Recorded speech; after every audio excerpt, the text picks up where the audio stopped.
¿Alguna vez te has preguntado si el método científico sirve realmente para comprenderlo todo? Frases como si tiene base científica es cierto, si no, es pseudociencia y por tanto falso, son cada vez más comunes. Parece que en nuestra sociedad la comprobación científica ha ganado un lugar casi absoluto, como la guía para distinguir lo verdadero de lo falso. Pero, ¿es esto realmente lo más adecuado? ¿Podemos confiar totalmente en el método científico para resolver todos los enigmas de la realidad? ¿O podría haber límites que estamos ignorando? Quédate en este video, donde exploraremos cómo surgió el método científico, los increíbles resultados que ha traído y también hasta dónde deberíamos o no extender su influencia.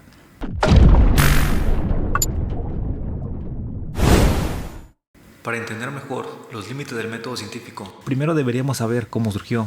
Nos remontamos al Renacimiento, una época donde la humanidad empezó a cuestionar las viejas ideas impuestas por tradiciones y dogmas religiosos. Fue entonces cuando figuras como Galileo Galilei y Francis Bacon propusieron algo revolucionario: estudiar el mundo mediante la observación, la experimentación y el razonamiento lógico.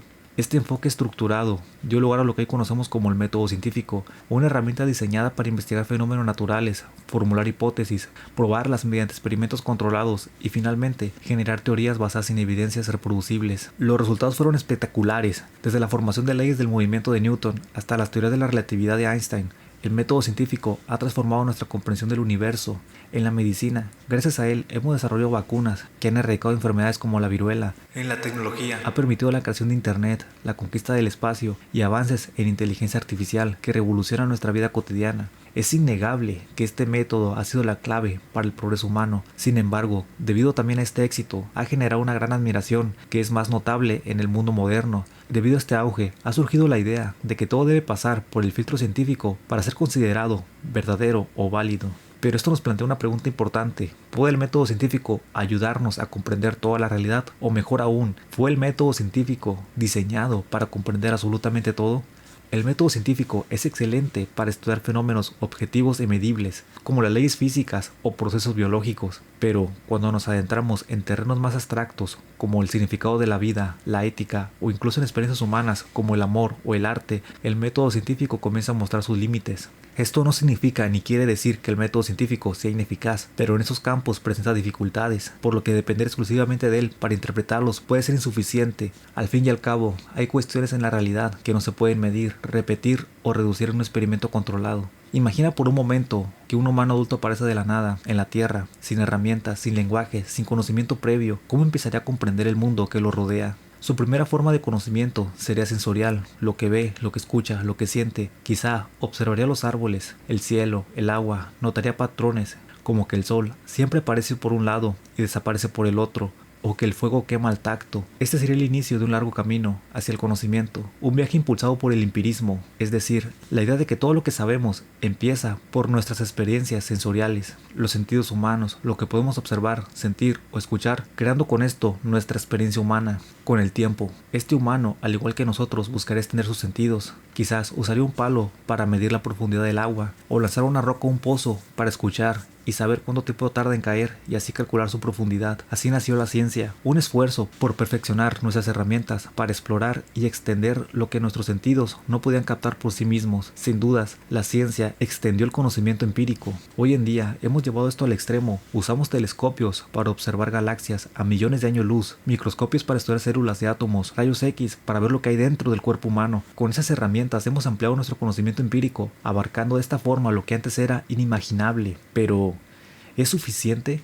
A pesar de todo este avance, el ser humano sigue teniendo preguntas que no se pueden responder con la observación y con lo medible, preguntas que van más allá de la experiencia humana. Nos preguntamos por qué estamos aquí, qué es la mente, ¿hay algo después de la muerte? ¿Cuál es el significado de la vida? Esas preguntas no pertenecen al campo del conocimiento empírico, porque no pueden ser medidas ni observadas. Entonces, ¿es esto un defecto o es lo que nos define como humanos? Aquí es donde entra la filosofía. Desde los tiempos de Aristóteles hasta Kant, los filósofos han intentado comprender lo que no se puede medir ni experimentar directamente. Aristóteles, por ejemplo, definió la metafísica como el estudio del ser en cuanto a ser, es decir, aquello que está más allá de lo físico. Kant, por su parte, reflexionó sobre los límites del conocimiento humano y las preguntas que nunca podremos resolver con certeza absoluta. Tomemos de ejemplo la mente humana. Podemos analizar sus aspectos biológicos, estudiar neuronas, medir impulsos eléctricos, pero ¿realmente entendemos qué es la mente? ¿Cómo surgió la conciencia? ¿Qué es la identidad? En un intento por evitar sentirnos incapaces ante estas dudas, muchas veces reducimos la mente a algo puramente materialista, solo un conjunto de reacciones químicas y eléctricas. Sin embargo, esta explicación no satisface del todo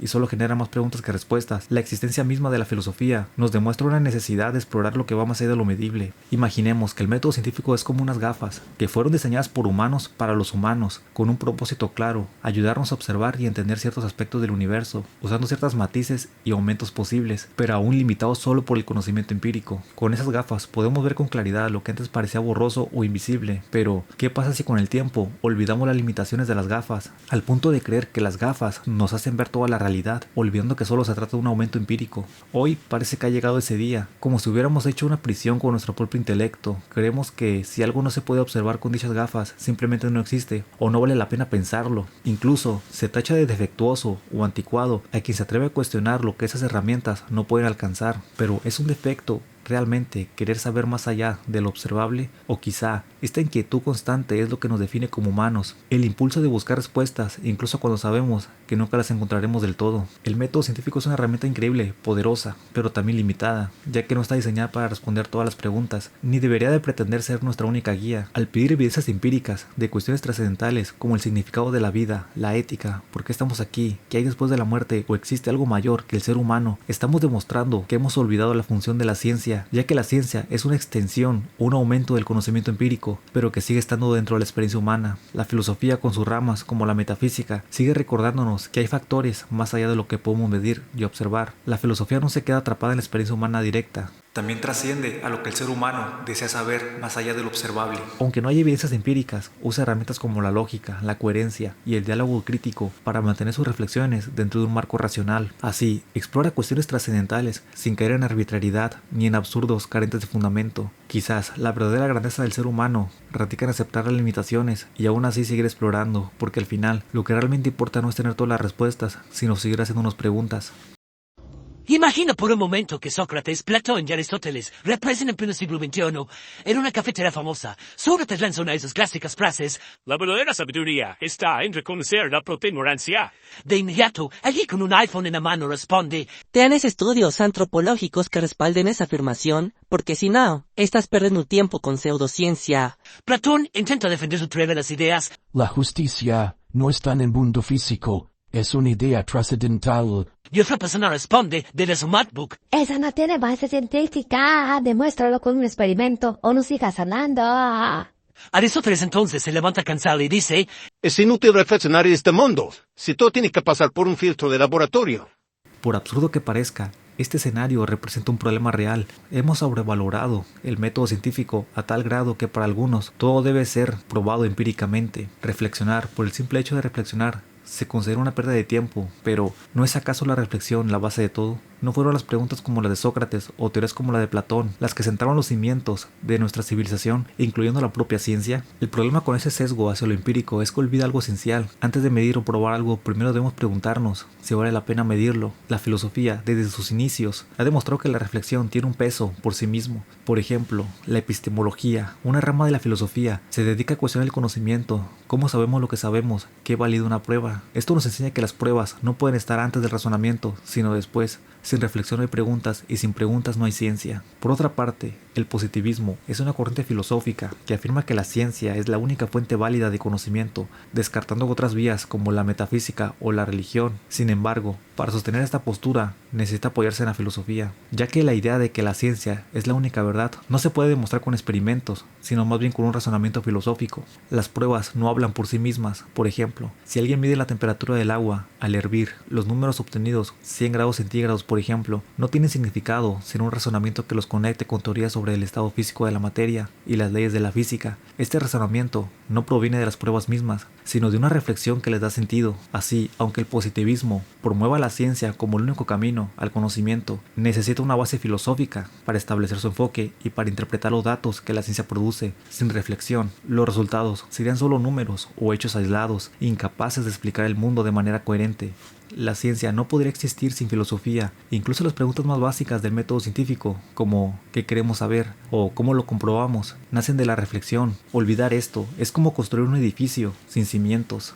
Ahora bien, pensemos en nuestra vida diaria. ¿Acaso somos tan rigurosos con las evidencias y las pruebas? Cuando decides qué cenar, no haces un estudio estadístico. Cuando reflexionas sobre tu vida o tus relaciones, no ocupas un laboratorio que valide tus sentimientos. Esto no significa que debamos ser ingenuos o dejar de ser críticos. La mente crítica es fundamental, pero no debemos olvidar que seguimos siendo humanos. Dependemos de nuestras emociones, nuestra subjetividad y en muchos casos de nuestra intuición.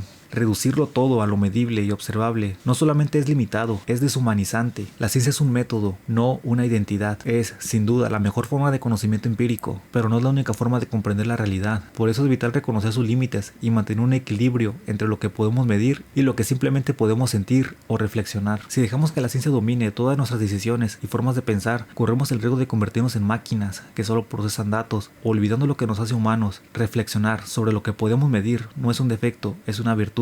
Así que la próxima vez que alguien te diga que algo no tiene valor porque no es científico, recuerda, la ciencia es una herramienta poderosa, pero no es la única. La ciencia no es la forma de conocimiento, es una forma de conocimiento que combinadas con otras nos da la manera enriquecida de explorar el mundo. Y a veces las preguntas más importantes son aquellas que no podemos responder con pruebas. En nuestra sociedad, la ciencia es como una iluminaria que brilla intensamente, iluminando caminos antes desconocidos y ofreciéndonos herramientas para enfrentar los desafíos físicos de la existencia. Nos ha dado la posibilidad de alargar nuestras vidas, superar enfermedades, viajar a lugares que nuestros ancestros jamás imaginaron y vivir con una comodidad que alguna vez fue un privilegio de reyes. Es natural que valoremos tanto este conocimiento. Es tangible, medible y transforma nuestro mundo de manera evidente. Sin embargo, en esta devoción a lo científico, a menudo olvidamos que existe otra forma de conocimiento que nos habla, no al cuerpo, sino al alma. La filosofía es el espejo donde la humanidad ha contemplado su esencia desde tiempos inmemoriales. Mientras la ciencia responde el cómo, la filosofía explora el porqué. Nos desafía a preguntarnos no solo cómo funciona el universo, sino qué sentido tiene nuestra existencia en él. La ciencia nos ha dado comodidad, pero la filosofía nos da propósito. Sin ella, la curiosidad que impulsa a un científico a mirar las estrellas o desentrañar los misterios del átomo no tendría raíces. Es la filosofía la que cultiva el deseo de saber, la que nos invita a soñar con un mundo más justo, la que nos recuerda que no solo vivimos, sino que también debemos convivir. Cuando enfrentamos dolores que la ciencia no puede curar, como la pérdida, la soledad